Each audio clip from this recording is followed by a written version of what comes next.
Ladies and gentlemen, your hosts, Michael Wilkes,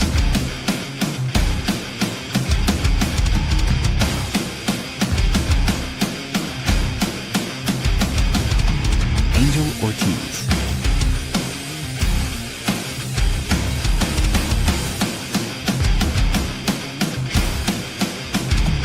Dr. Chad,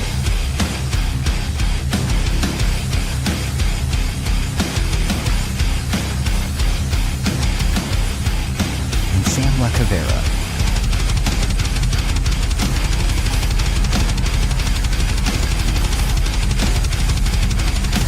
Go check out beardedbrowns.com and be sure to like, follow, and subscribe. Enjoy the show. Back when our offense could score.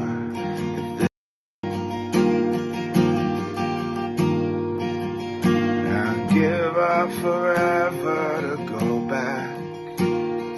Back when our offense could score. If this is the closest to the playoffs that we'll ever be, then I don't want to watch anymore. Cause all I can see are the false starts, delay of games and incomplete pass. And we knew before halftime it was over, but at least Miles got some more sacks. Leave the rest of the team in Chicago, make them walk home, I don't care. Cause this whole organization is broken. Yes. And we just got blown out by the Bears.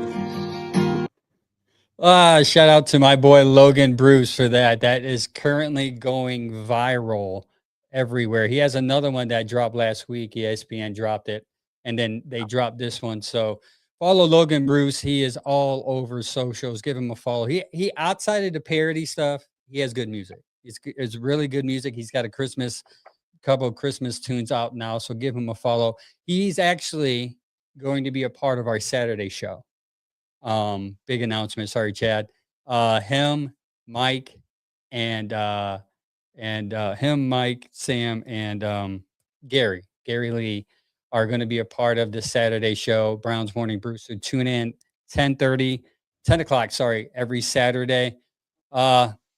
It's a good time. That song gonna ride right into the show where it's a depressing state of affairs here as a Browns fan, where you go into a 0-degree temperature game and the team plays as if they don't care. We're gonna get into it. They drop another one, 31-3.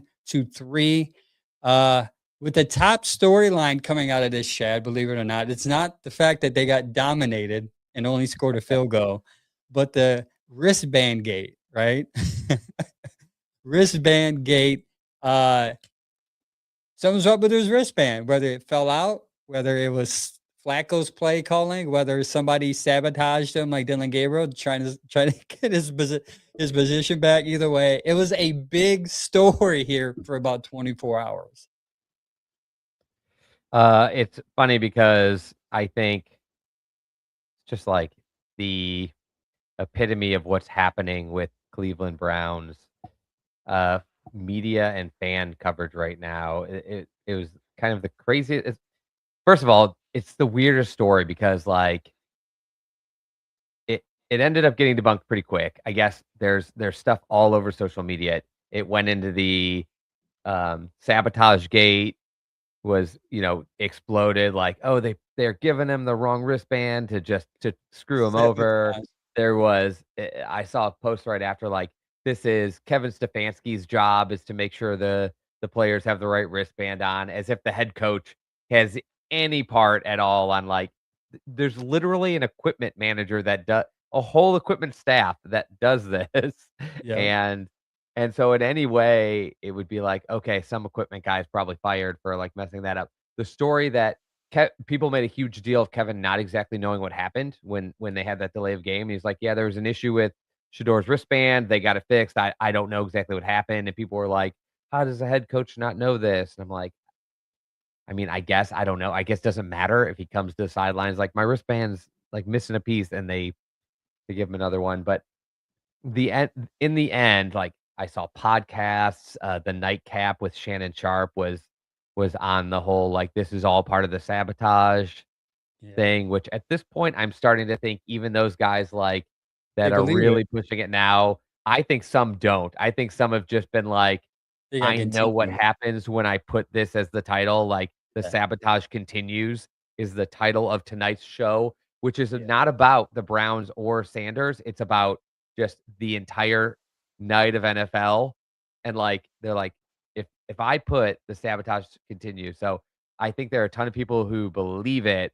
I think there's a whole faction of the media that just knows if I lean into this, I'm gonna get so many views. So many people, so many Colorado Buffalo fans agreeing with me. My algorithm's going to go crazy and I'm going to get And paid. so I I agree. think it's stupid.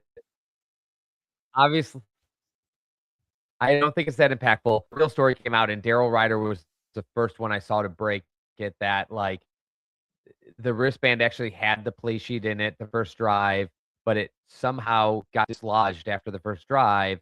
So when there was a call that came in, Shador went to look and the play wasn't there. So he had to run to the sideline. And Kevin clarified today, they just gave him Bailey Zappies. They had just grabbed, like, who's closer, Bailey or Dylan, like, get their wristband, and they gave that to him. And then they went on after that play is nothing. The reason I think it's worth mentioning as a story is because it is just a reflection of where the media and fans are on this. Fans are so over everything that's Yeah. going on here that it's very easy to believe that they messed up, that it wasn't an accident, that they actually messed it up, Yeah. that the head coach was somehow responsible, or that the team is, like, you know, so out of sorts that they can't even get a wristband right, and the media jumped with it so quickly because they know the buzz around the Browns is Yeah. mention They, Sanders or dysfunction, and we are running. We are yeah. on the road, and we are running. So I think And it's like, it's to the fault of the Browns organization since '99. They screw everything up. So this is why it's like one of those things that is believable because you call down on the cell phone to get Johnny mhm, Manziel in. You do certain things to you tank 2 seasons to mhm, get younger play. I mean, you do these crazy things that people are like, that's not true. They're like, yeah, it is, and they have proof. Like they've done this, so why can't this be true? right. But it's You one of those you things nailed that it. is just The yeah. idea is you look at something like this, which is a non-story, non-impactful, not really anybody's big fault, could have just been literally him slapping the thing closed and the thing came loose and he's running on some play and it came out. Whatever the case, in a normal organization, somebody texted me, is like, "Here's why this is a problem. Would this have happened anywhere else?" And my response on X was, "If it had, would You you wouldn't have have known. heard about it?" No, you And wouldn't. and they, like, paused for a minute, like, "I guess maybe not." I'm like, "Yeah, if this happened to Tyler Shuck or if this happened to Matt Stafford, we would have never have known, and Nope. nobody would have known because nobody would have cared." This is a story for the Browns because Of who it the is. that 'cause it's the Browns, but also your point is well taken. This is a story for the Browns because dumb stuff like this actually has happened. So and they're so dysfunctional in so many ways, and they're so bad right now that you can actually run with this story, whereas any Yep. other organization pretty much, minus us and the Jets, people would just I don't even think you would hear about this for the Titans because people just don't care to talk about the Titans enough. Nope. I think this is a, like, Browns or Jets, and, like, nobody else gets traction. And I think exactly why you said, because they've done so much dumb stuff in the past, and they're in such bad standing right now that it's not crazy to think that this was some kind of giant mistake. Yeah, and it goes to also to if a different quarterback, let's say Joe Flacco came out with a different wristband.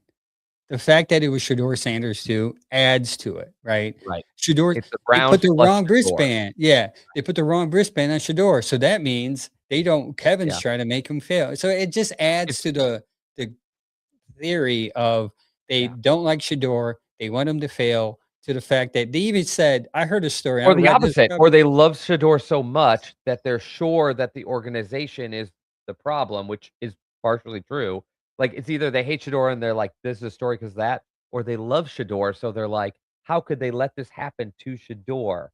How Yeah. could you not give Shador the right respect?" You know? So it's like, it's becoming almost sadly obvious that, like, the people that said that the Browns shouldn't have drafted Shador, which I do not agree with, make that very clear.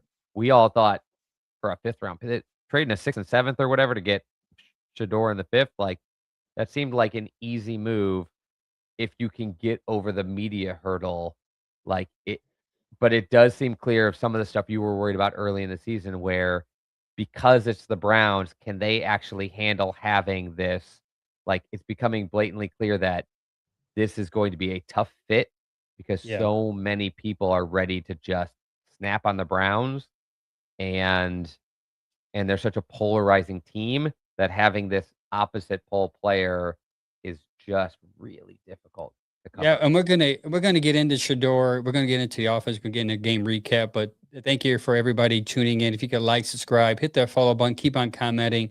Let people know that we are here so we can get in and talk about this game. That top story is brought to you by Cleveland Ketchup. Go to clevelandketchup.com to get some ketchup, some mustard, and some chips and mayo. Use the code Bearder for 10% off. Also, another top story this week is the impactful injuries that happened this week, a la Micah Parsons, which you brought up a good point during pre talk. If you want to bring that up about how important, how Yeah. giving I up mean, there's picks for a player like that is crucial. yeah, this was a crazy impactful weekend, and I caught both those injuries really early. Mahomes, as soon as he went down, I was like, Yeah, "That's is gonna be his ACL. He's out for the season and probably a portion of next year." And Micah Parsons, same thing. Tore his ACL. He's gonna be out next year. The more impactful person, obviously, is Mahomes, but the team impact for Parsons is giant because this is the second time that a team gave up multiple first round picks, and in Micah Parsons' case, you can sort of say they gave up 3. They gave up 2 first round picks and a first round a player they drafted 2 years ago in the first round as well to get Parsons. So that's 2 to 3 first round capital for a player that's now out for their attempted Super Bowl run and probably out for a majority of next year, and then they don't have those picks. They don't recoup anything. The same thing happened with the Indianapolis Colts who a couple weeks ago yeah. gave away 2 first round picks to get Daniel Jones. Oh no, the cornerback, Sauce Sauce Gardner. Gardner. Yeah, And again, he tore his ACL immediately after, and it just brought to me to light this idea of we have said so many times the biggest problem with this team, and there's a ton of them, but the overarching umbrella of problems comes from the fact that they gave 3 first round picks and yep. change for a quarterback who has since been constantly off the field with suspensions and injuries, reiterating the idea of why I hated that pick. And it's not because I didn't think at the time Watson could be better at than Baker at quarterback. And it's not because I was like, I was very socially nervous about Watson, but that was more as a fan, less as a team build. The team build portion of it is when you put that much capital into one guy, if something happens to him, you have sunk your way out by Yeah, giving up all the capital that you need to replace them. And so now we're seeing that happened with the Browns at the most important position on the field.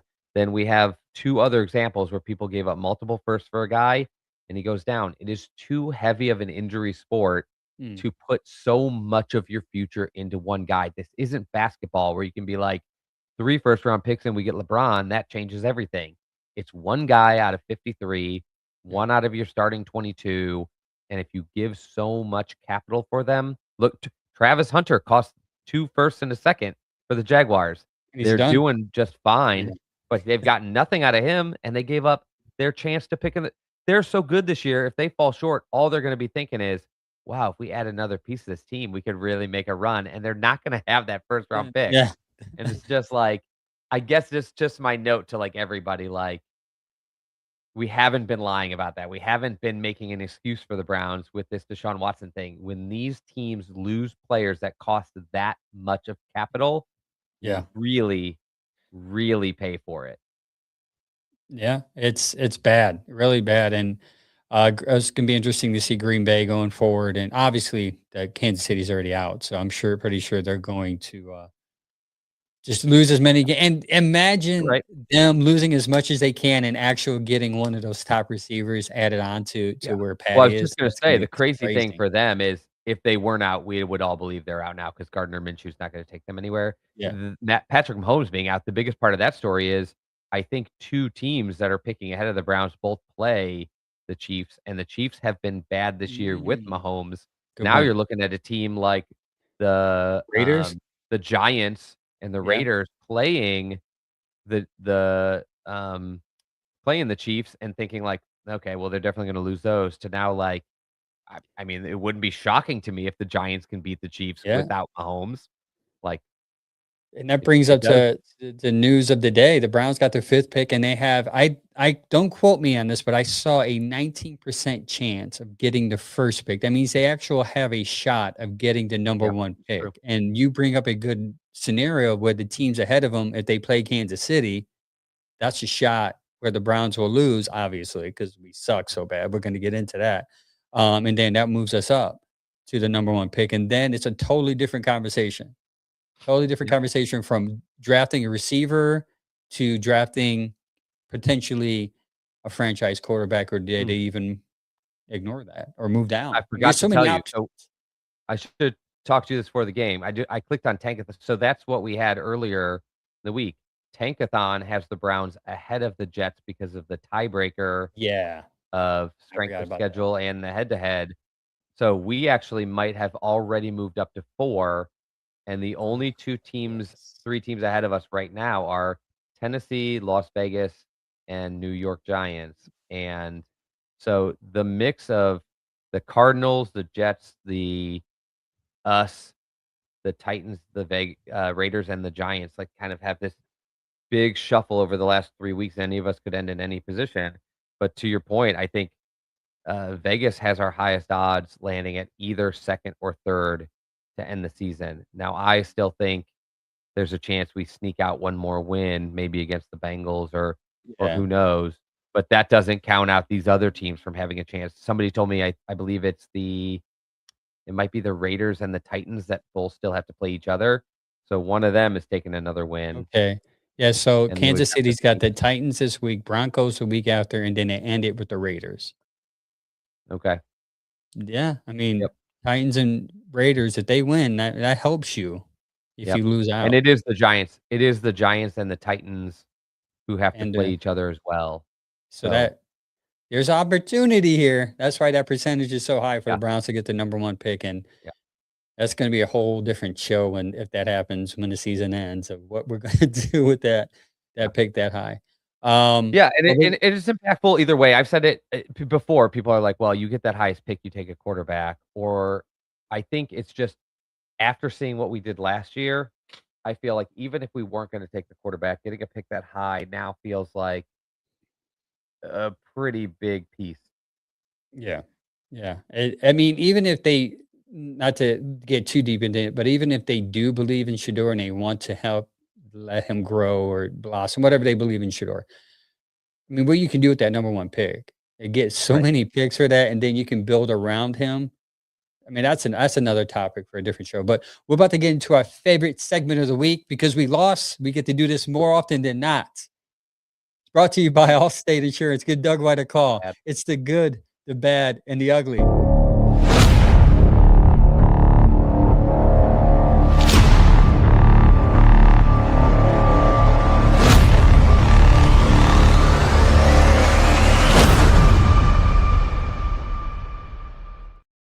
Oh, the good, the bad, and the ugly. Again, brought to you by Doug White, Allstate Insurance. Give him a call today and let him save you some money right before Christmas so you can buy your kid that PS5 he's been asking for.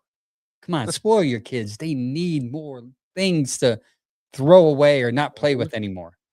Uh, I'll go first, Chad. The first one's good. The only thing when we were talking about in our pre-meeting is the only thing I can think about from this point forward could ever be good on this team is the rookies continue to impact every week. You had Isaiah Bond. We'll get into their numbers. and Fannin later by Isaiah Bond and Fannin this week were impactful, so impactful. The percentage is pretty high on how they impacted the offense, even though they scored 3 points this week. Carson, though he had it graded a little bit lower than typical, his stats were pretty high. And Mike Hall, they had amazing. They have amazing young core here, and that's when you think of the draft, not the backpedal here, and you think of what they can do with so many more picks on top of what they did this year is so encouraging to see. But the good for me is definitely the rookie's impact this week. What is the Yeah. bad? Well, the bad is so many things, but at the top of the list is that this game in particular, we got outplayed in all 3 phases of the game, and the reason that's so bad is because almost each week we look at and we say, well, our defense showed up, but our offense and our special teams got outplayed. And then in those very, very rare games like we had against the Titans, where like the offense actually played pretty well and then the defense played, okay, or then the defense and the special teams let us down. And it just seems like each week somebody lets us down, and most weeks 2 sides of the ball let us down. Now we're getting to the point where we're getting beaten by all 3 phases of the game, where our offense is not the best one on the field, our special teams are never the best one on the field, and our defense gets outworked. And so that becomes like an all-time bad when you get to this point in the season, and it felt similar last year where it's just there's no side of the ball that you can look to and say, "Well, at least we have a dominant." Nothing. Something. We had a dominant something. At least we can. That's why, like, people make fun of me on Facebook whenever I post, and I make the stuff for even our page. When I keep track of the sack tracker, they're like, "Oh, good, you got 3 wins, but you still Miles." I was like, "Yeah, that's the only thing we can celebrate right now is the fact that Miles is going to break a record." Yeah, you can And only complain so much. You have to yeah, cheer for something on you Sunday. have to be So if positive. we're back to the era where we get excited for like a really nice throw or like a really pivotal first down on 3rd and 12, like, okay, Yeah, like we're let us gonna be get happy. excited about something because we have so little. Like that's not a Let us be problem. happy. There's some other things that can happen this week. We're going to talk about once we hit the offense. And another thing on the special teams that might happen this week. I got an interesting stat Mhm. on that for you guys. So stay tuned. The ugly, they gave up an opening kickoff. That kick special teams again. You're in the ugly. You gave up an opening kickoff that was a 30 yards, a midfield right away, and it just killed. Listen, this team didn't want to play in the cold anyways. And then you tried out this special teams, and the Bears came to play. Obviously, they were heated. They were ready to. They knew they needed this win to increase their playoff chances or even win the division. So they came to play, and they ran it down your throat the first kickoff. And you can just tell right away, this team was like, "Man, I'm too cold. Why are we here? I don't want to play." This is the first time this team, defensively, offensively, special teams has always been gone all year long. That I felt they didn't want to play. You just did not want to play. This defense got ran down their throats. Caleb Williams did what he wanted to do with too late. Ugly, ugly game. And again, it started with our special teams every week. It's pathetic. Like, and people complain like, Bubba, he's gonna get like, you might as well just let the dude play it the rest of the year. I mean, it's only 3 games. I mean, you gotta pay him anyways. Either way. Yeah. That is the good, bad, and ugly brought to you by Allstate Insurance Company. Give Doug White a call. Again, it will save you some money. Man, it was very rough watching that game this week. Like I said, but we're gonna get into something really, really interesting here. It's the clip of the week. It's brought to you by Lego Heads, Barber Saloon. I Marlon's gonna beat me up when I go and get a haircut next here in a couple of days because I've been saying salon, and every time I do it, he says like, "Bro, like I've been giving you grace. It's saloon, bro. It's saloon." So Lego Heads Barber Saloon, located in Berea, Ohio. It's actually second minutes away from the Browns practice facility. Um, To go but get your hair did. yeah, get my hair so yeah. So we're gonna get into this. It's the Lego clip of the week. and this is where we're going to talk about Shador a little bit. Um, I'm going to set this up here. He didn't have a good game. It's really it's hard. I say this because I have all the belief in him, and I think he can be successful in this team. But when you see the numbers and when you see the tape, and when me and Chad talked about this for the last couple weeks, like you have to watch the 22. We're going to bring to you tonight, the first time ever. We're going to break down a play to you about what Shador did in the pocket, and we're going to try to run this through as quick as we can, so you can get an understanding of when we say Shador has some things to work on. And I've noticed there's no Colorado Buffaloes in the. I 'Cause was he had a just bad game. looking through the Yeah, comments to see if we're about to get there's no killed. Buffalo fans in here, Colorado fans. This is what we talk about. So I'm going to pull this clip So, up. before you bring it up, can I say one Go ahead. thing? Because Yeah, go I ahead. know the direction this goes sometimes when I have this conversation is it's one play, you can't judge him on one play. So, first of all, let's just say we're not judging him on one play, we're not judging him on any one play or one game, but just to set up Angel for, like, this clip that he's about to present, if you watch the all 22 breakdowns like Angel and I do every week with and often guided by multiple guys who know the game just so Yeah, well. I like to watch the ones done by the quarterback gurus, the quarterback school, or Chase Daniels, or Kurt Warner. I'll yep, sometimes catch Jake Burns, which Angel always catches, and that's probably the yeah. most in-depth, most like detailed one I've seen. I just want to point out we picked out a clip, but we could have picked out like 11 plays that 11 look different plays. exactly Yeah. like this. So this was not a rare one thing we're picking out. This was just which one do we want to choose because about half of his passes looked very similar like this. Yeah, and by the way, this is not just us. If you go on the internet, people are saying the same thing we're going to say here. So here's the first statement. I think it's like 3rd and 4 here. 3rd and 4. Let me pause this real quick. That happened real quick. So let me rewind this back. Boom, boom, boom. So what you have is you have 3 receivers, tight end there, 3 receiver set. I think that's QJ in the backfield there. So let's play this. So you play it. Pause. Okay, what do you see? Okay, so what I see right away, and this is 2 seconds. 1, 2. 2 seconds into the play, he's got a receiver on top, open, and this guy down here, somewhat open, and then you have your hot route guy on the bottom open. So you have 3 people open within 2.5 seconds of this play. And by the way, we say this every week since Shador has been playing. The average time to get rid of the ball is 2.75 seconds. That is the standard in the NFL. We are at 2 seconds right now, and he is not looking to pass the ball. That is concerning. Okay. So I'm going to play it again. Pause. Pause again. Now you're into 3, 4 seconds. Look, guy in the bottom, wide open. Guy in the top, you can sneak that in there. He's got a good cannon. He can throw that ball. And that's a first down. These 2 up top is a first down. If you didn't feel comfortable with those 2 on top, you definitely had to check down wide open. Yeah, And and that could here's have what been a bothers first me the down. most about this, because I hear this all the time. "Oh, you can always say somebody's open," and I say that all the time too, actually, I should just point out myself. I constantly say this to people, they're like, "Oh, David Njoku was open here."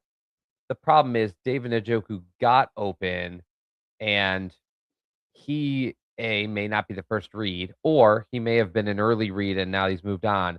What bothers me the most about what you're showing is when you see this film breakdown on a full screen, you can tell Sanders is looking Wide. directly to the left side of the field. So it's not just that there's guys open, it's that He sees them. both the guys that are the most open is exactly where he's looking. He's Yeah. looking at them, his feet are set, he's done with his back pedal, and he is set to throw, and then no throw So, yeah, comes. so you have this, and then look at the guy in the bottom. I think that's Judy. He is open. That could be a touchdown. If he looks over there and Mhm. quick throws him or leads him to it, that could be a touchdown, or worst case, big 40, 50, 60 yards. Okay. So let's play again. Play. Pause. Pause. Pause. That's Look. Bond Look at at the the guy on bottom. I top. think I could Look at the guy on top. Look at the guy on top. He's I'm wide super open. zoomed, and that's Bond, yeah. Yeah, Bond. Bond is wide. And by the way, he's been throwing bombs to Bond lately. wide And open on the bottom. and he loves that throw, and it bothers me that I feel like sometimes he's waiting for that throw because right now, if you look, one of the 2 guys, in fact, depending on how fast you can get this ball out, the You got the the two the guys on the this bottom, first man. level guy is open. If you can wing it to him, you can get it to him. This second level guy past the 30-yard line, he's not open anymore. Like Shador has weighted him closed. So Yep. he was breaking open and available, then he was wide open and available. Now he has gotten too close to the defender. He's through Scared. his gap in the, uh, in the zone, and now you are kind of concealed to either a short dump off or just launching it with a Again, prayer. yes, the dump off has been open every time, and he's not looking at that. Bond is open. You have a guy on top, but you can able to hit that real quick. If you don't have to lead him, you can just zip it in there, and Yep. that's a first down midfield. So I And can what see it gets worse.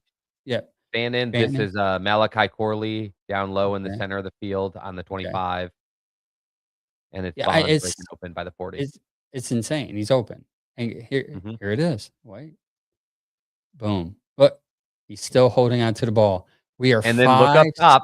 We just talked about look up top to I think this is Judy up now at, like, the 35, sees that Sanders is extending the play, and he starts to take off. throw it. Throw it. You I mean, gotta you have wing it. 2 guys you have 1 guy back here, and you have 2 guys here. You have 2 receivers, 1 guy back there. That's a first down. This is a third down play. I think it was 3rd and 5. All you needed technically was a check down. You already got the first down, kept the play alive. Mhm. If worst I mean, that's worst case. Best case, you have 2 guys open, and you're 5 seconds holding the ball. You're 5 seconds in this play. Continue. Holds it, and sacks. Sacks, and Yeah. So again, the to me, what's relevant about this play is I watched Chase Daniel break down his whole, like, game of throws, and this was happening over and over, and even on some of the throws he made, Chase was saying things like, "So this is his 3rd read, he's looking for Fannin. In the meantime, he's had 2 other open, good option receivers, and the one instead he he threw to passes it. Fannin ends up completed," and he's like, "But he shouldn't have even thrown that. He's very fortunate it didn't get picked, and Mhm. instead, like, he completes a pass or it's incomplete, but he gave up 2 better opportunities on the route to find who he sort of really wanted to look for, and I would almost call that pressing. He's looking to make he's either looking for Fannin or he's looking to make the bigger throw, and we've seen this from other guys. The problem is our offensive line has some shake in it, and the thing he needs to do now is just not play hero.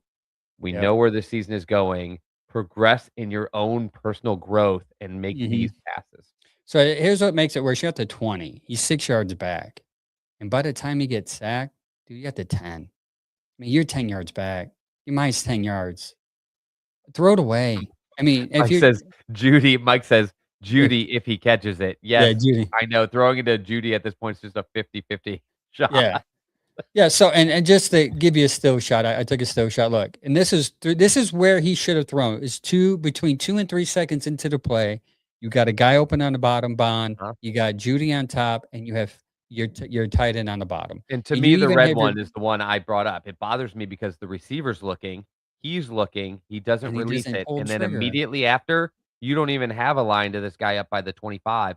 Immediately after, he breaks open on an in-breaking route, and Sanders is still looking up there, and I'm just wondering, what is What was he he seeing? what is he waiting on? Yeah, Yeah. what is he I mean, that is think that he is might an easy happen? catch and pitch and catch. You just throw it.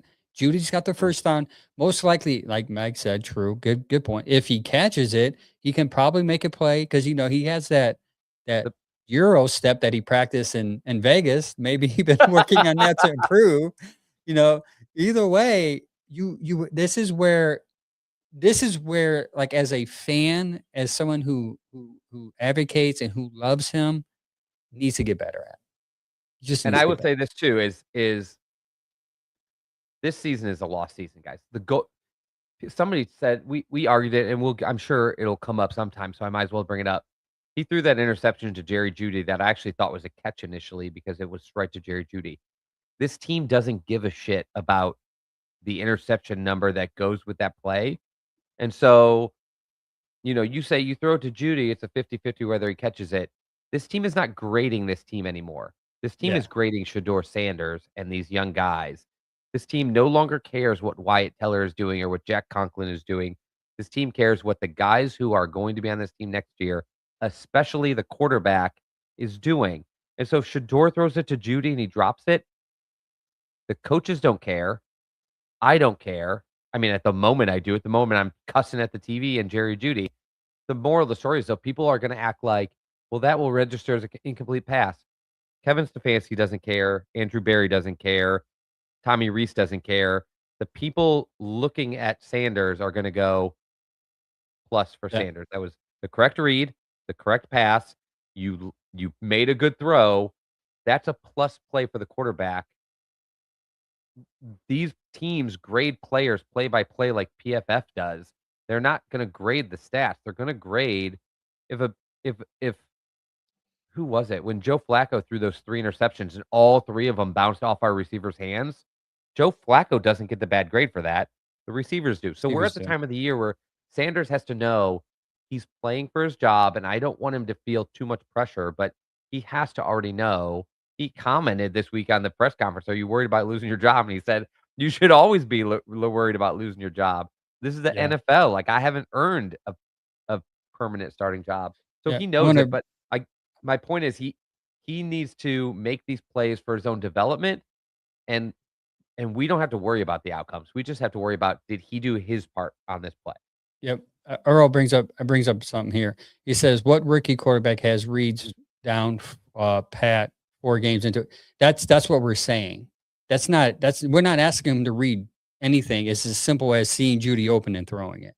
That's a Right. simple read, and that's probably his first read, by the way, because Judy's wide receiver. I would assume because Bond's on the bottom. He's doing a deep route. Obviously, it's a Yeah, he looked like he simple. was reading that one top to Yeah. bottom.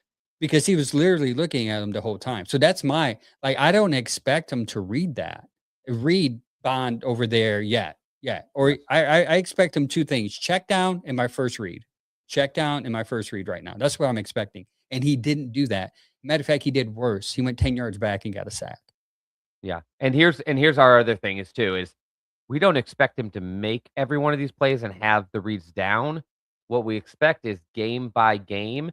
I mean, everybody came out and said all he needs is some first team reps, and we never thought that was true. We thought, yeah, that helps, but he also needs a lot of improvement on his own game. What we're looking for now is the same thing the Browns are looking for. Game after game after game, is he seeing these same problems on film and being able to come back the next week and fix them? Yep. I don't care that he didn't make all these reads in his first game, his second game. It looked like that Titans game, things kind of clicked and people treated it like a breakdown. We said the whole time, beware of the fact you played Beware. the Yeah. 32nd best team in the league at the time he had that good game, because did he figure all that stuff out, or did he just finally have such a low opponent he didn't need to? This was the reality check of, oh, you played the biggest cupcake in the league last week, and this week you played a really tough challenge, and the game presented exactly the problem. Now, we don't need him to fix every one of these, but there's like 11 examples where he did what Angel Yeah. just walked you guys through. What we need to see is next week he goes out against the Bills, who do not have the same defensive level as the Bears. Neither do the Steelers, in my opinion, even though they're the closest we'll probably see. And the Bengals are not good on defense and haven't been all season. So what we need to see is like, okay, we didn't see it this week. Will we see it over the next 3 weeks? Because he's literally playing to either win a game and take us out of position to draft a quarterback, or play so well and show so much promise that they make the internal decision to not take another quarterback and build around him. Yep. And he's sort of in control of that situation, but he's not going to do it by just holding onto the ball and making 2 big giant plays to Judy and Bond. He's going to earn that on a play to play basis, making just the correct and easy reads on these plays. That's what the Yeah. coaches want. Kenny said he had a bad game. He had a bad game. No one is saying he played good. People need to be patient. He will be better. And the one thing the guy has is guts, and he has drive more than any quarterback that played for the Browns. I Maybe, 110% agree with you. I said that maybe. last week, and I'll say that again. He does have drive. He does have gut. And we will be patient, but at the same time, as a podcast of fairness, we did this for Dylan, so we Yeah. have to do it for Kenny, for the record, both Kenny and Earl, yeah, we were exactly as critical as to Dylan, and we didn't hold back there. And I just think the respectable thing about both your guys' comments is you're not coming out and saying like, "Well, none of it was his fault." Like Kenny's right; he had a bad game, and if you can just take that and accept that, and then like look at it piece by piece to decide, well, okay, well then what does he have to do to have a better game next week? That's the idea. What we're doing sure. is what he is probably doing in the building, and Kenny's right. He's There's nothing about this kid right now that makes me think he's going to crumble or fold or give up or not try hard. He's As much as people want to compare him to Johnny Manziel because he's famous and he's struggling, he's not the same person because I've never once heard that he doesn't put in the work. And Yep. so that doesn't mean he will get it, but it certainly gives him the best shot. 100%. We're going to get into the game recap. We're going to start with offense first since we're talking about the offense. Let's just one more thing about Sanders and we can move on. A couple of things actually. 3.39 seconds is the average time he has to throw. That's too long. His average time to throw is 3.39, which ranked the highest of all quarterbacks if he had enough qualified starts. Most of these quarterbacks get a ball out of their hands under 2.7 seconds. I've been saying that since he's been in the team. That's something we've been saying consistently that he struggles with is getting the ball out of his hands quickly. And I'll end it on a positive note with Sanders. His sack avoidance rate is pretty elite. Despite all the pressure, Sanders has been sacked only 15.7% of his dropbacks when pressured. He's ranked ninth best out of 44 quarterbacks with at least 100 plays in action. This means he's actually good at avoiding the sack when the pressure arrives. When I saw that, I thought of the Tennessee game when It's a his little up shirt and got down too ripped off. because when he does take a I would say, first of all, great point, and that is the thing he has improved on the most. He does not take nearly as many sacks as I thought he would, and he doesn't take as many bad sacks. The negative is when he takes a sack, like you It's laid out in gone. that Yeah. show, he takes a rough sack. The Yeah. good news is he doesn't take as many as I thought, and that was a big thing he's obviously been working on with the coaches because that's not something you can just practice on your own. You need to do that in two ways. One, speeding up your ability to decide what to do in the pocket. Two, working with the coaches to like know when to step up, when to step back. And I guess there's even a third. This one's more just his natural, but he has a really natural ability to kind of flow with the game. I think that's Yeah. just like he has a natural ability to kind of make a throw when it looks like there's one not there, and he has a very natural ability for a guy who's not even a plus athlete who's just an average athlete. He moves very fluidly, and his feet are becoming less hectic film by film. So there's still a ton to clean up, but he's definitely cleaning up his in pocket movement. He's Yep. doing less drifting, less running backwards. He still bails a little early, but he also has just as many instances where he does step up or stays strong in the pocket. And that's almost what makes it weird because I watch him hold strong in the pocket to where he could make some of these throws. Then when he hesitates on him, he takes a big hit because Yeah. he just didn't quite release fast enough. Yeah. The Browns But offense in general was not good. 57 total yards in the first half, their fewest understatement. yards. Yeah. Fewest and a half this season, the lowest since week 9 of 2024. You guys remember that year? That was last year. Horrible year. Even more alarming, they had just one first down the entire first half. Their fewest since week 1 against the 2024 Dallas Cowboys. They ran a lot of 2024 references. So that shows you how bad 2024 was. If 2025 is bad and you compare it to last year, that means this year is a lot worse. Chicago had the ball for twice as long than Kevin. The opening drive drought. I don't know. I didn't realize this until I was looking into it. It's 6 games. They have not scored in their opening drive in 6 games.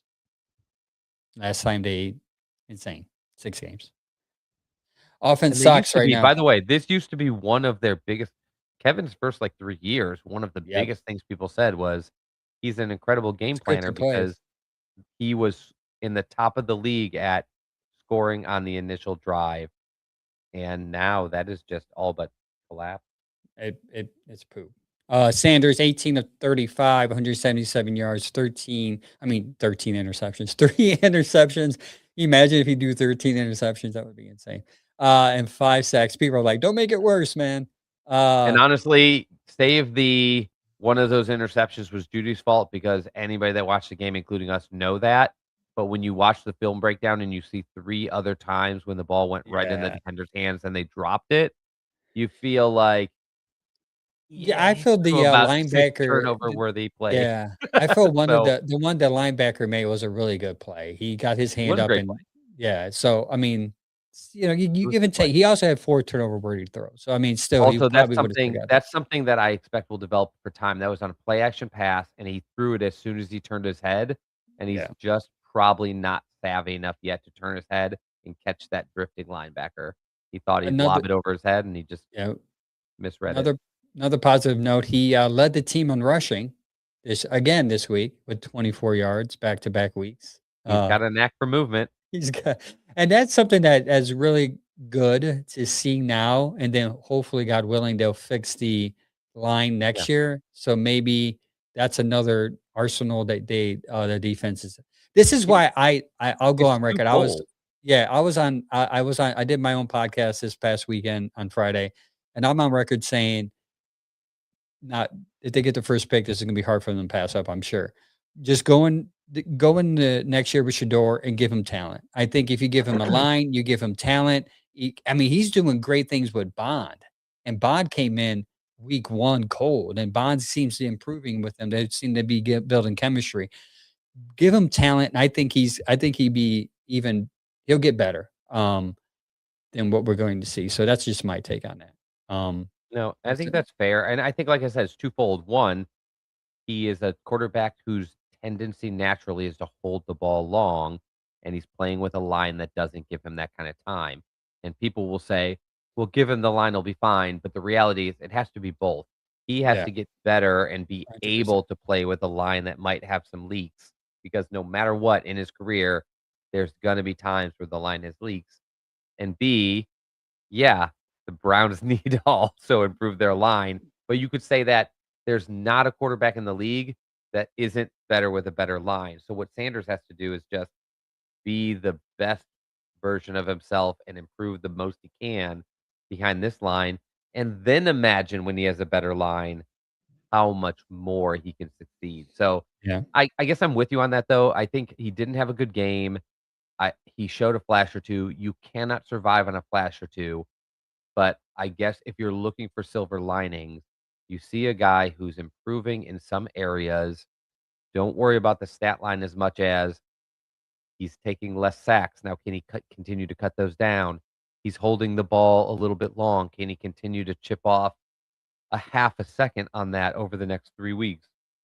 And then he has some natural, just offensive awareness, it factor, downfield playmaking ability, but he needs to focus on those fundamentals. He needs to do the basics just a little bit better. Yeah. And I've said the whole time, he's sort of in the driver's seat because the best scenario in every case is if he plays well, because then he has a chance to get traded somewhere better, or he gets a chance to just stay this team's set starter, or he gets a chance to take them Compete. out of the running for another quarterback just by winning maybe one more. The Browns Yeah. win one more game, they probably can't draft a quarterback. So Sanders, like we always talk about this tanking, Sanders is the last person on this team tanking. He needs to win because if we upset the Steelers or the Bengals, we probably fall to 5th and then we can't draft a quarterback. And so he sealed himself as the starter by winning a game. But also, even if that doesn't happen, if he shows enough, it will leave the Browns in a position where they can say, We love Mendoza, but he went first. We like Moore, but we're not locked on Moore. So maybe we trade out of that position to somebody that wants more, and we Yeah. have all these assets to build around Sanders. And if he works, great. If he doesn't, we have now built a spot where we can plug someone else in. And it's just him playing well leads to so many other options. Whereas if he plays bad, then you're like, well, God, I hope we can get a quarterback. I hope Yeah. we lost enough games to get a quarterback. Because if he's not the guy, you're thinking, and we don't need to see it this year. We just need to see the signs of it. Yeah, we need to see improvement, and we've seen it with Tennessee. I see a We little bit don't need to even with see anything. Chicago. We I Andrew mean, Berry, we yeah, don't need to see anything. But you're right. yeah, They need to. But as a fan, I would like to also. You know what doesn't help a agree. rookie quarterback? 6 penalties before halftime. The Browns were flagged 6 total penalties in the game before the quarter alone was done. False start against Harold Fanning in the opening drive. Too many men in the huddle on the opening drive. Delay a game wristband issue on the second drive and false start against Gage late in the first quarter. Can I just say this though? Because I hate the penalties. I think the penalties are the problem. We blame the coach for the penalties, and I do think that is a fair one of the. I'm always talking about the unfair criticisms on the coaching, and I'm not saying they don't get deserve criticism. They do. I Yeah. just think sometimes we give them the wrong criticism. Like we assign you just like it would be like giving the criticism to Shador Sanders on that Jerry Judy touchdown. That was a brilliant throw. The great it was a it was a good time to throw. It was a very worthy risk. It was an excellent throw, and Jerry Judy just coughed it up to the defender. So in the same way, I want to make sure we give the right Yes. criticism to the right person. And in this case, the one thing I can say for Tommy Reese and Kevin Stefanski, who are both in charge of the offense, is if I read it right, every penalty in the first quarter or the first half of this game was either by a rookie or a first time Yeah. starter. Yeah. And that is tough to be against a opponent on the road who's in 0 the degree first place and temperature. is making a Super Bowl run in less than 0 degree temperature. And then you have all of these guys that are 22, 23 years old that have I mean, the crowd is going crazy. You're in a tough spot. So, like, I give a little leeway when it's a bunch of rookies on the road who make penalties, more so than when Jedrick Wills last year kept false starting at home, and you're like, so that it just resonates to me different. So I would say Yeah. I don't even it needs to get cleaned up, but the least of my worries is that rookies and first time starters are making offensive mistakes. Like If they're there's not bigger making offensive mistakes, they're also helping your offense, and that's what we're gonna get into right now. You got 2 bright spots on the offense that has helped your team. We're gonna start with Harold Fannin. He had 7 receptions. I actually think he was targeted like 11 times actually for 48 yards. One more catch. He is currently tied he tied the Cleveland Browns season rookie reception record. I was hoping that he would catch it. I had everything set up to post. I did. I sent it to you guys earlier. I was like, post this on X if it happens. He'll probably break it next week against Buffalo. One more catch at rookie record. He was good. Isaiah Bond Jr., 2 catches, 89 yards. Guys, that's a total of 137 yards. Out of the 177 yards of that game came from those 2 alone. And they are just rookies. And this is what I said in my last podcast on Friday night. Do you give Kevin another shot? It's part of the reason is because you have rookies who are trying to make plays on offense. And again, as we can see against Chicago, sometimes it doesn't work out if we're relying on rookies to play. Yeah. I've come to the conclusion, and we've talked about this. I've been one of Kevin's bigger defenders because I just think that nobody without a franchise quarterback and a good enough cast can succeed. But then I came around through the season to the idea that after 2 seasons this bad, if they fire him, I'll say it was justified. He had his chance to keep his job and he didn't. But to your point, the one shining light is that the rookies who we all think are pretty good are excelling and developing. And if there's any way he's going to keep his job, it's that Andrew Berry and Jimmy Haslam and some of these powers that make these group decisions go, I mean, the team looks like crap, but the guys who are part of the future look good, haven't given up on him, are still progressing, and one of those is definitely Harold Fannin, who is just a notch on Andrew Berry's belt. Let me go through a couple numbers with you real quick. So Harold Fannin, as of today, I believe, has 66 receptions. Is that right? Yep. If he continues on pace, here are the people that he will pass by the end of the season for the rookie reception leads. He's already far surpassed guys like Ozzie Newsome in the Browns record for yardage, and he's coming up on receptions. The guys ahead of him right now, he's in 2 catches, he passes Kyle Pitts, who I know people have been critical of him, but his rookie season, he had like 1,100 yards in 68 catches. He was incredible. So he's about to catch Kyle Pitts. He is about 7 catches away from catching Dalton Kincaid. He's close to catching Jeremy Shockey of the Giants from 2002. And if he ends the season on the streak he's been on, and I believe he will because he's actually been catching more passes from Sanders than he was from the other quarterbacks, he will fall behind Brock Bowers and Sam Laporta in receptions, and that Pretty is good. it. That is Pretty good. 2 of the best rookie tight end receiving tight ends we have ever seen, and he'll be sitting right behind them, and those guys were picked early in the 2nd round and early in the 1st round, and, I mean, he's ahead of guys like Tyler Warren, guys. That dude is a friggin' beast who was picked, like, 14th or something, like, it's just incredible what he's doing out there. Yeah, he's special, man. It's 3rd round. I keep on saying, man, they got him in the 3rd. Yeah. That's That's just all according to amazing. StatMuse. Yeah, they picked Yeah, him 67th. that's that's good. Next point. Does Junkins suck?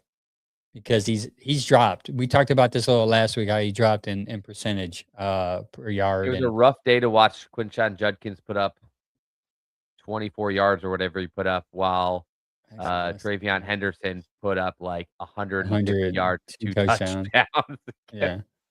against the Bills. Yeah, you're like, I saw someone say the Browns got it wrong. They should have drafted Henderson. And I'm thinking like, friggin' they They're have a both very quarterback. talented, by the way. Yeah, Yeah, they're they had both very yeah, talented.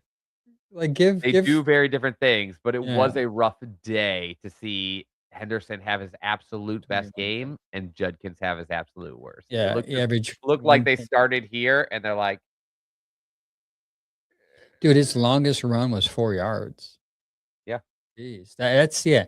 And again, as you're comparing apples to oranges when you compare the 2 right now, at least, because once they get that line as good as New England, and if you get a quarterback where you're gonna have to respect the run like you do, not I to mean, the mention pass.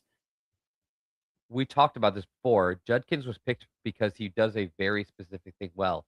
He's patient, he reads the line, and he can make one cut and explode. Henderson is getting a lot of his runs on like broken plays when he runs, he gets a screen or he runs into a wall and just bounces it out and goes the other way. And that is not Judkins' game. And like I think they kind of drafted Judkins over Henderson with the Yeah. intent of we're gonna have a certain blocking scheme, and it's going to fit what Judkins does. The problem is none of those people are playing anymore except for Joe Batonio, and he is still probably our best lineman, but he is a shell of the Joel Batonio that used to be an elite pulling guard. Yeah, James in the chat said, "Is can Harrell get 1,000 yards?" Unlikely. He's at 667, I believe, right now. No, but he I can could get be to a like little. I mean, I bet he could get to like 800 and if you get to the Yeah, 800, that's an yeah, elite that's still for a good. rookie. For a Yeah, rookie, that is elite tight end numbers. Like these yeah, other guys we're talking about that got those 1,000 yards, like Kyle Pitts was a top pick in the entire draft, yeah. And and then this is he a went third to a round guy. team that could immediately utilize him. And he Thank went to a good goodness. by the way, he went to a good offense. Doesn't even matter that he was an elite pick.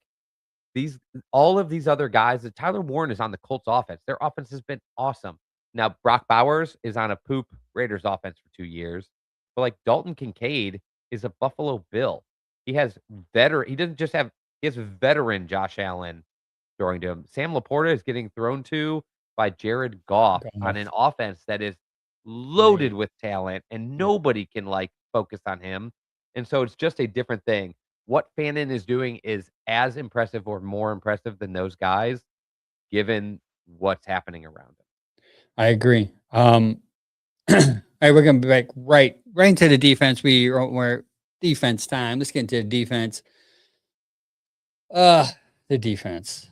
Not yeah, usually Yeah, the this is the part defense. where we're like, "Okay, well, let's end on a higher note," but we Yeah, do the have some defense. positives, but overall, not great. Yeah. So with the defense, like you you go into this game thinking, well, it's not going to be bad because the defense is going to be able to stop them at I think I least. picked 14 to 17 Yeah, for I Buffalo did this game. 21-14 or I was something like, like the that. defense will keep them. Defense Yeah, will keep Chicago under 20, and they'll get to Caleb Williams. yeah. They'll It's confusing. And again, it goes back to when people say Schwartz should take over for Kevin. And I've been staying on saying, y'all overhype Schwartz because when he goes up against a guy as smart as somebody like the Bears coach, just his mind just escaped me. And when he goes against an offensive guy who's a head coach, I'll give you examples like Kyle Shanahan, he's pretty good with, but he lost with this year. Uh, Anybody with an offensive mind that is pretty decent, he struggles with. Anyone that knows and how to do a screen to be pass. fair, that's only a handful of teams, but we've Yeah. played a lot of them. Yeah, we play a lot of them. Yeah, for sure this year. He's Um, gonna struggle against the Rams, and he's gonna struggle against the Bears, and he's gonna struggle against the Niners, and he is gonna struggle against these guys that can offensively scheme around what you do best because we do one thing incredibly well.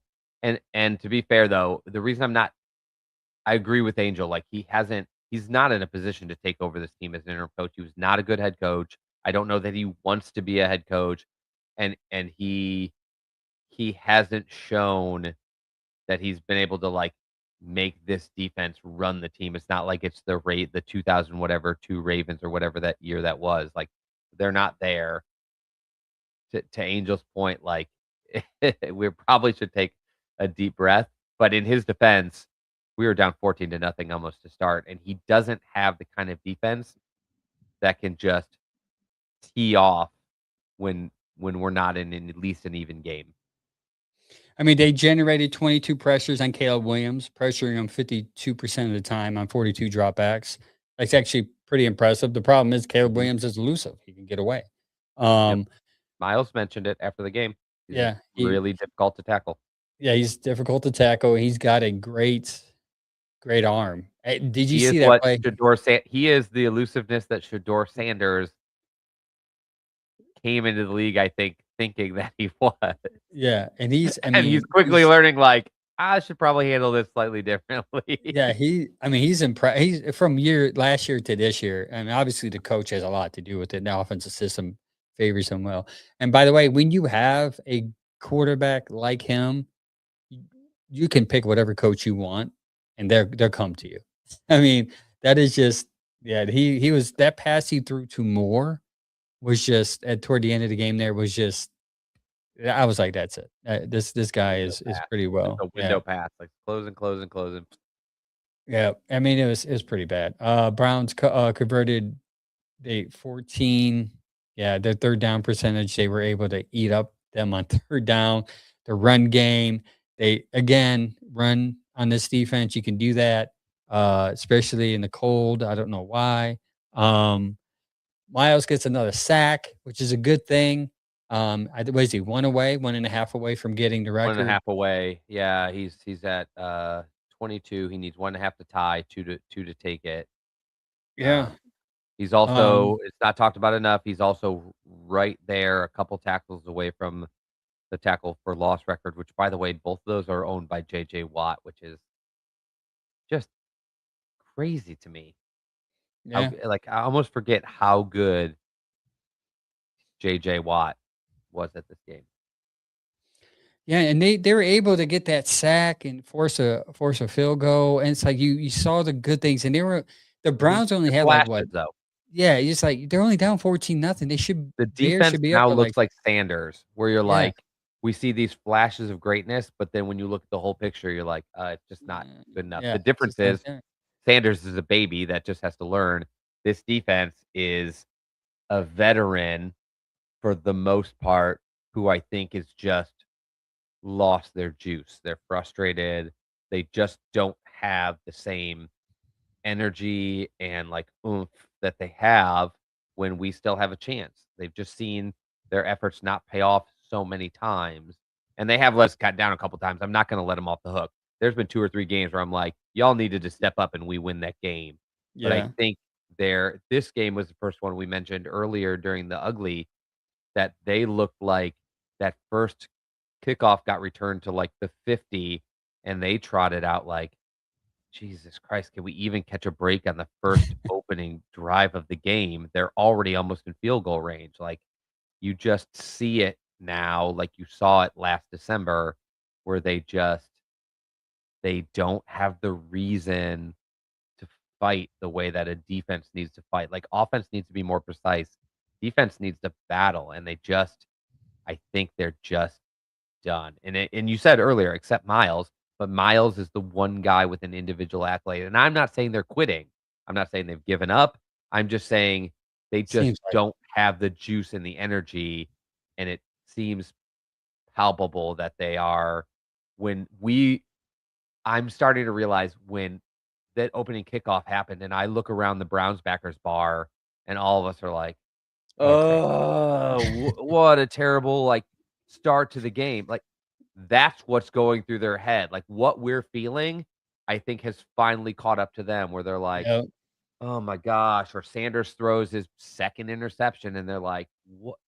Here we go again." Like, there's just no getting away from, like, the dreary feeling of defeat or, like, that terrifying feeling that there's just nothing you no matter what you do, like, it's just inevitably, you're going to lose this game, and it's gotta be tough, and when it's 2 degrees outside and everything hurts, and it's late in the season, I can see why nobody has the oomph, and it's a bummer because I just believe that this defense, though not perfect and needs to be able to learn to do more well than what they do, until they're in a position where they feel like they've got a shot and they're fighting for something, you're just wasting some of their best years. Wasting away. We'll move on to Carson Schlesinger. He had his worst week, but yet he had our best week as a defender. That makes sense. He graded out poorly, but his stats, you would have never guessed it. You'd have been like, "What do you mean he had this Yeah, grade on and he PFF?" only graded out poorly for him, so news to everybody out His there, standard. PFF had him as our highest graded defensive player for the game, just ahead of Ronnie Hickman, Mike Hall Jr., and Myles Garrett.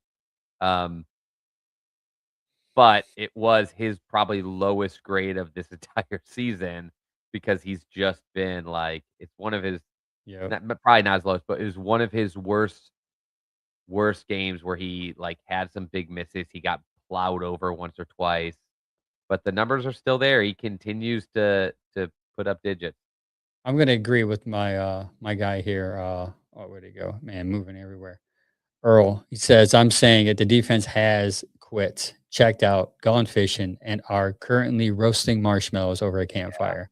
I'm with you on I don't that. think they're purposely like, "I quit." I just think they're like us, where they're like, "Wow, like, they Well, just what's the don't have point? anything left. Yeah, they And I yeah. think what adds to the layer is the fact that it was -0. I was like -10. Like, and then you go out there and you try, and you're down 14 nothing in the blink of an eye. And you're like, why?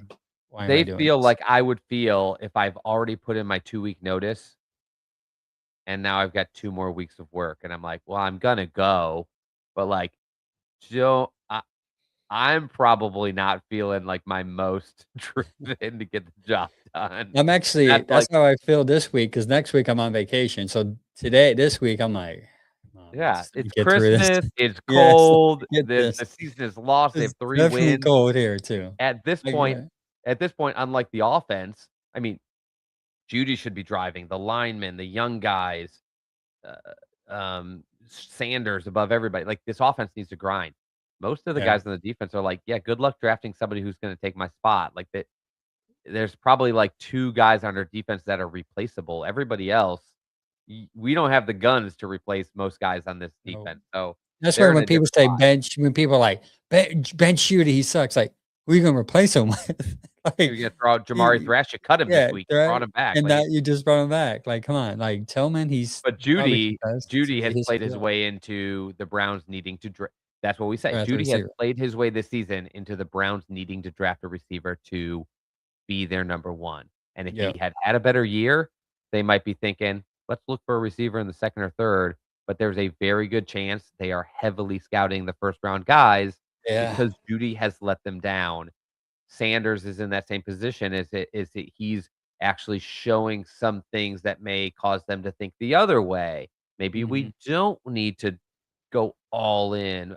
I would say at this point, what Sanders has done is made it so I feel very unlikely that they'll trade those 2 first round picks for a Or quarterback yeah, like I used to yeah. think they would. If they're in the I position to get one, sure. But if they're out of the window, they're not gonna do what they did with Deshaun because they learned from that. if if Sanders looked like he did the first 2 weeks that he was out there, I would have said, expect them to go all in on a quarterback.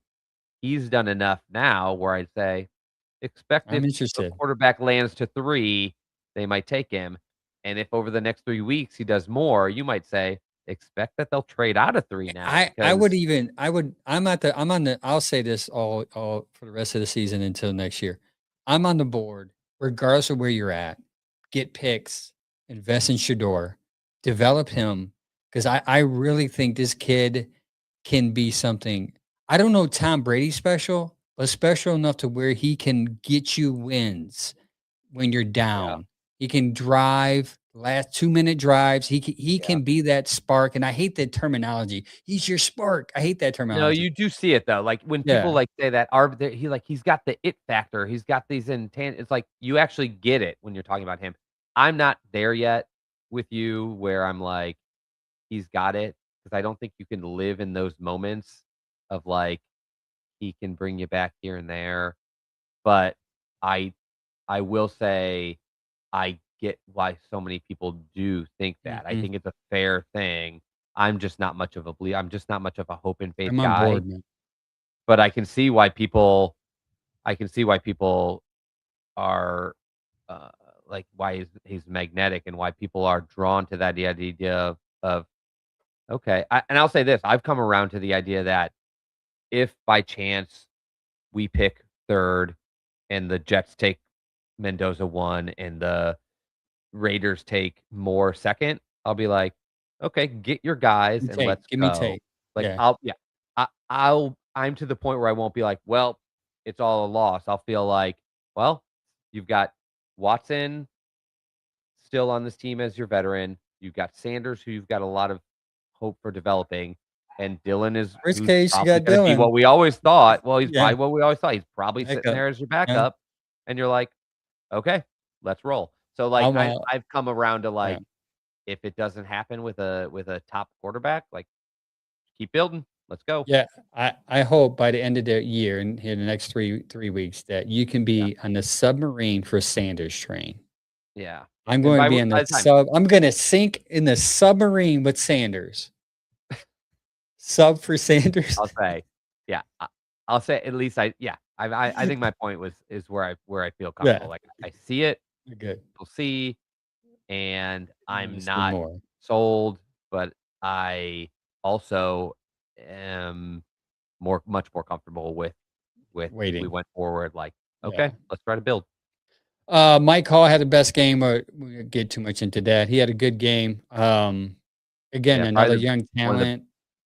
one of the better games of his career. Amazing to Uh, see the young talent on defense. And he'll probably get better as the season goes on, even though there's a couple games left I because, I was just gonna mean, say he wasn't playing the people have first to half. remember too, he's been disappointing this year, but he got injured and needed to have surgery in the very last game of last season.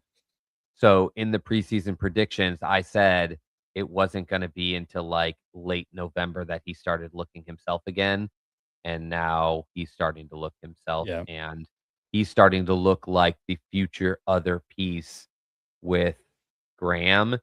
They unfortunately do a lot of the same stuff, so it will be important that somebody like Malik Collins come back or they find another big body that can do some things, but, like, having 2 young defensive linemen is positive. Plus, just knowing that Andrew Berry probably got that pick right is feels nice.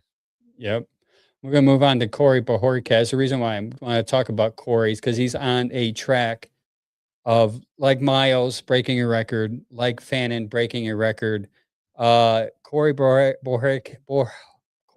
Bojorquez is on track for breaking his own single season punt record of 89 that was set last year. He's at 80 currently, 80 punts. So I'm saying he'll probably break that. He'll probably get 90, 95. Just to let you guys know, the record for Browns most punts ever is 108, and that was Chris Kardaki in 2000. I don't think he's gonna get there unless the Cool. Browns really suck these next couple of games where they have to punt 10 times. But, yeah, and a lot of people are saying that he's kind of, falling back as far as his leg is concerned. And then I look at he has 300 and how many punts? I just wrote this. I had this written down.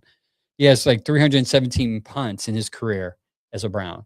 That's a lot, man. That puts him top 5 as a Brown. He's only been with us for 4 seasons. So we've been punting a lot, man. We've been But punting so much that yeah, I'm actually looking up stats for my punter. That's how much the punt has been impactful. Also, too, because I was thinking of our special teams and how much they suck. But shout out to Corey. Thanks for punting and making something more, more fun. That the We're gonna go into another segment of ours, the polls. We put a poll up this week of the blame game. The blame game is brought to you by the bearded bastard barbecue sauce. So let's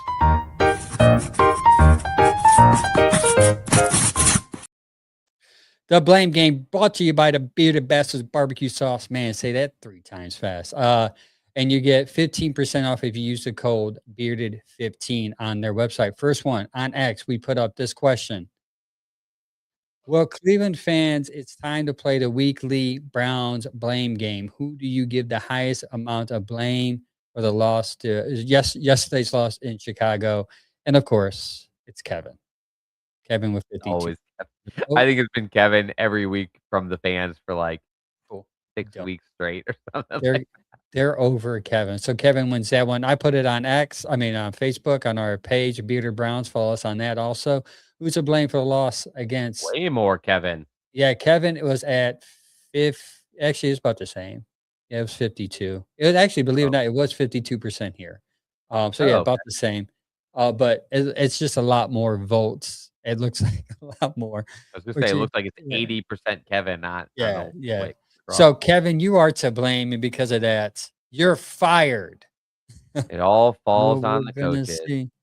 we're gonna Uh, see what's gonna happen at the end of the year, but Kevin, again, I think that's his second or third consecutive blame game of the like I said, if week it award. happens, I I look at the Browns and I don't think our number 1 problem is Kevin, but if it happens, I think after 2, 3 win seasons, And offensive nobody's gonna output. be like, "Crazy move."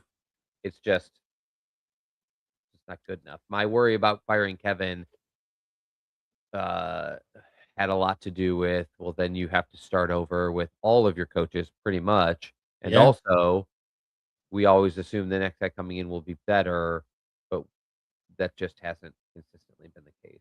So, I don't trust this group to hire the right people in, and I've heard this a lot lately, and I wasn't sure if it was just me, um, my own negativity, but I've heard it now from guys like Russ Tucker and Dan Orlovsky and, like, people that are very like, don't have any, I think I heard it from Jake Burns this week too, maybe. I've heard it from a lot of people that don't have a grudge against Kevin or aren't homers for the Browns or whatever, is that the highlight list of coaching candidates this year is a lot like last year's quarterback class. It's just not the year you really want a head coach Yeah, because there aren't a lot. and they're not saying like nobody out there that'll get hired will be good. It was just there's often a guy like Ben Johnson where everyone agrees, Mm. yeah, there's this guy is not only good at offense, but is just really good with people and organization. Like, there's just not as many high-ranking head coach candidates this year. Last year, a lot of people were like, last year, I love Mike Vrabel, and like if if that was the year you made the decision, I don't think he would have stayed here. But like higher coaching candidates when you're like Vrabel, Johnson, etc. And this is Yeah, not one of those years. So I could see the Browns being like, we may have a limited amount of coaches that would want into this. So there's not great coaching options available. The best one probably doesn't want to walk into Shador Sanders and Andrew Berry and a 3-win team when there's probably a much better opening that's with a much better reputation. So that's why I'm on the I don't know if it will happen, but the only coach I'm definite that they shouldn't come back with is Bubba Ventrone, and everybody else, I just don't and know. can you justify keep bringing back Kevin and him getting rid of another coach after getting rid of an OC,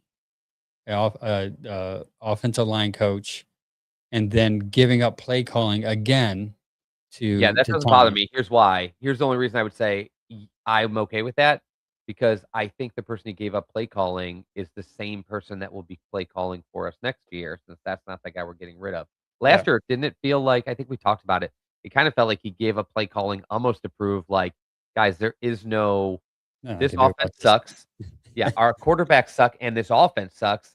And it's not because I'm calling it, it's because there is no way No, to call this offense yeah, this to keep us line is true. horrible. This year Uh, felt like I'm giving up play calling to Tommy Reese because I think he's kinda got something that might bail us out, and so I'm okay with that. Um, I I got think a they need to bring couple in a people better down. run schemer, a better run game coordinator, or Earl somebody said, that's gonna get them to Bien get better. Kajetti, or suggest he just signed a contract with Indiana. I don't think he's going anywhere. Freeman would be interesting from the Notre Dame. I would be interested in that. Mhm. Um, I I don't know what's going on with Bieniemy, man. I feel Yeah, like I just every don't look year, at any of those guys and go, yeah, "Great." I mean, yeah, Bieniemy's been interviewed for head coaching jobs, like 80 times. 5 That's what I'm straight saying. years where he interviewed with everybody, and no one hired him coming off of Yeah, Kansas City's Super Bowls. It's hard for me to believe that's better than Kevin yeah, Stefanski, like, I agree. A yeah, couple names I would go to the Rams under Sean McVay. Give me Chris Shula.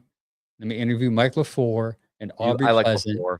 The Let me problem is, though, like, interview all you look at 3 Mike of those. LaFleur, and don't you think somebody like Mike LaFleur, just given his name and reputation, He can go don't you anywhere he think wants. there's a better job Yeah. available for Mike LaFleur? Depending if he likes the quarterback, right? So if he likes Shador or they say, "I'll come," but you have to draft said quarterback if you're in the position to, of Like, course. and we've seen some of the flashes from Short, but do you think Shador like, do you think there's any coach in the league No. that's like, "I gotta get to Cleveland to coach Shador"? I That's just that don't. I talked about this on my show Friday. Like I said, the only way I think Shador stays is if Kevin stays too. That's Because a I possibility. agree with what you just said. I don't think a coach who's taking his first coaching job ever, maybe a vet who's desperate to get another job, like McCarthy, whatever.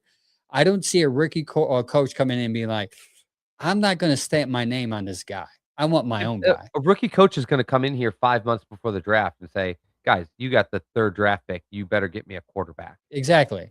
You And better that's trade why both of those picks, and you better exactly. bring me in a quarterback." And even if, we've said a long time, like, we think Kevin likes Sanders more than other people think. We think there's some question, I don't know how much, but I think he likes him more than other people think. I think Barry liked him enough to draft him. I don't think that Barry was an likes him a owner's move. lot. Yeah, Yeah, I I think don't Barry think that's likes him an more. owner's move. I think the way I see Barry interacting with him ever since Yeah. preseason Keep tells me talking Barry about cares about this kid. But what I don't think you can do is say, "We're keeping Barry, we're keeping Sanders. Now, hey, good coaches, come in here and fit in." That's not gonna fly for the best coaching candidates. So a guy by the name of Boogie Knight, who's connected to the Shador family, said this on the Ultimate Cleveland Sports Show. Shador and Coach Prime both fell in love with Mr. Barry. They built a great relationship. As it got later in the process, the conversations they were having with Barry made them feel a lot better. Like, oh, maybe this is where we need to be. So when I say if Barry stays and Kevin is gone, Barry's going to find a coach that's going to say, if you want this job, you got to develop him. That's my take on it. He's gonna sit And there. I would That's the be worried ultimatum. about that because I would Exactly. be worried that somebody like Mike 100%. Vrabel, level 100%. candidate, would be like, "Then no, I'm gonna go to the Raiders who have said I can pick my Whoever I want. quarterback and I can pick my And that is coaches the and I." problem with this exactly, and that's why when people say, "Get John Gruden, get these like, these guys won't come here because the way it's constructed is you're not gonna make any the big decisions because we have an archy of order that's awkward. We have to sit around the campfire and all come in agreement in order for an agreement to be made, Yeah, and and you that's remember why that's the reason that's the reason not Mike McDaniel, McDaniels from, the Patriots. Um, Well, yeah, John wait, yeah, McDaniels. I forgot his first name. Yeah, Whatever. Patriots OC. Josh Yeah, McDaniels. So Josh, yeah. Josh McDaniels, the reason he doesn't have this job because, Jimmy Haslam loved him is because he Yes. said, "If I come in, I wanna be the final decision maker," and they said, "That's not how Nope. we run things That's not how here," we and he do it said, here. "Okay, see ya." So they loved him, they wanted him, he agreed to take the job. He's not here because he's not going to be somewhere where the owner makes decisions or where they make group decisions. He wants to be, and if you're going to get the best candidates, that's often what you're gonna get. Yep. They have Kevin who is okay in this group situation, Because allegedly. he's willing to fall back and be like, "All right, you can make that decision. All right, you can make In that. I'll most listen. I'll listen." organizations, Yeah. when you're hiring a guy like Sean McVay got hired, if the Sean McVay got hired and he's not the GM, but he said, "I want this quarterback, make it happen," and they traded half their franchise to get their quarterback. And it worked out. It Because worked one of out their quarterbacks beautifully for said, "I him. need this quarter." Yeah, and it's because they traded everything for that quarterback and he didn't get hurt, he played. If he had gotten hurt or massages, they'd be in the same situation as us because they gave up so much. I had to look back at my Gotta wall 'cause my dude, Ethan, Mike. Oh, it was Mike. Mike, do you think we bring the 4th helmet back, we would win again? The 4th helmet has the number on it. That was like 830s. I don't know. So no, we won't win with any helmet. We need a quarterback in order to win. It yeah, doesn't not matter what out. helmet's on there. It's not gonna help. Yeah, so that's it, man. That's all the show. That's all we have for today. We went a little over because we were talking about Kevin. That was actually a good unplanned conversation, Chad. That was Yeah, fire. sometimes Um, it falls like that. yeah, sometimes it falls like that. Thank you guys for tuning in. Thank you for coming in the chat. Listen, we'll be here every Tuesday, 7:30. If you like the show, we do have a Saturday show with 4 guys talk. It's a little different show. Oh my More god, it's laid so much back. better than this show. Yeah, it's more funny. It's more laid back. They have conversations that are not It's PFF not driven. right after a loss. Yeah. It's right Yeah. before a loss. Yeah. So they kind of break down the game before. They're going to break down a Buffalo game. And they kind of just, they talk about a little more lax. Me and Chad, I think we're a little more lax this time. We didn't go into too deep, but trust me, if you look at my screen, I got 2 sheets of numbers I could have went into about Shador, but we talked about Shador We enough, so like I had to numbers move too much. on. We need Mike to balance out because we Yeah, both Mike. like numbers and Mike. grades way Yeah. too much. That was my biggest But worry, actually. I was like, man, me and Chad, we're gonna be like 2 math teachers talking math. here's People my aren't gonna PFF scores, and he's like, "Here's the rush win Yeah. rate about Here's the fucking." EPI. Here's the I was worried about that. But it worked out. It worked out like it always does. Hey, I may be doing the show this Friday, so tune in. I actually am going to talk about Jerry Judy a little bit and the fall from grace that he has been. Oh, yeah. I'm gonna talk about the 2 talented spots that we have on this team. Stay tuned for that. And I will talk also, maybe I'll hit up Kevin and a little bit of Shador. The Typical Browns podcast this Friday. I normally go live at 7.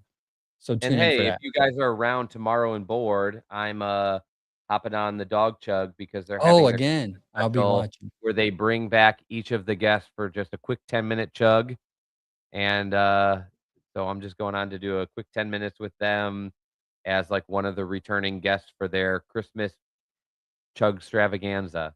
Yeah, they're on YouTube. It's a good show. It's different, entertaining. So tune in. I'll definitely tune in. Thanks for letting me know that. Yeah, it's 10 a.m. Sorry. I keep on saying 10:30 for some reason because we start at 7:30. 10 a.m. Saturday. Mike, Sam, Gary, and our new guy. Forgot him. See, not good with names. The new guy. I'm just going just the new guy. That's his name. He actually opened our show. Tune in. It's going to be a fun show. Thank you for everyone that tuned in. Like, subscribe. Listen, go to Spotify and go follow us and stream the show. We're funneling people there. If you could go support us on Spotify, that would be great. Logan is his name. Thanks, Mike. Until next time, we'll see you next week. Hopefully with the win over Buffalo, even though we're 10-point underdogs. Go Browns. Go.